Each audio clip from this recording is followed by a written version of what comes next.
inyong lahat.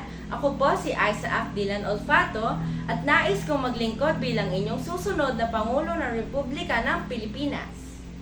Ako po ay nandito ngayon upang ilahad sa inyo ang aking plataporma para sa pagunlad ng ating bayan. Kasama ang ating tagline, sama-sama, sabay-sabay para sa pagunlad ng bayan. Naniniwala ako na sa ating pagkakaisa at sabay-sabay na pagkilos, matutugunan natin ang mga hamon na kinakarap ng ating bansa. Narito po ang mga pangunahing haligi ng ating plataporma. Una, edukasyon para sa lahat. Magbibigay tayo ng libreng edukasyon mula primarya hanggang kolehiyo. Titiyakin natin na ang bawat paaralan ay may modernong pasilidad at kagamitan.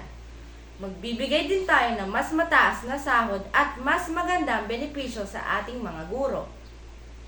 Pangalawa, kalusugan ng bayan.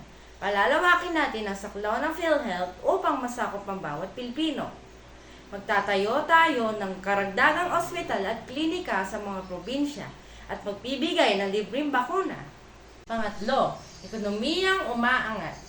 Susuportahan natin ang mga maliliit na negosyo upang makalikha ng mas maraming trabaho. Palalakasin natin ang sektor ng agrikultura sa pamamagitan ng modernisasyon at suporta ng mga magsasaka.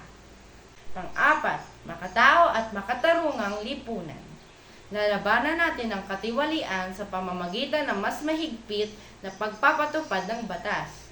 Itataguyod natin ang karapatang pantao at palalakasin ang sistema ng hustisya. Panglima, proteksyon at pag-aalaga sa kalikasan. Magpapatupad tayo ng mga programa para sa reforestation at conservation ng ating mga likas na yaman.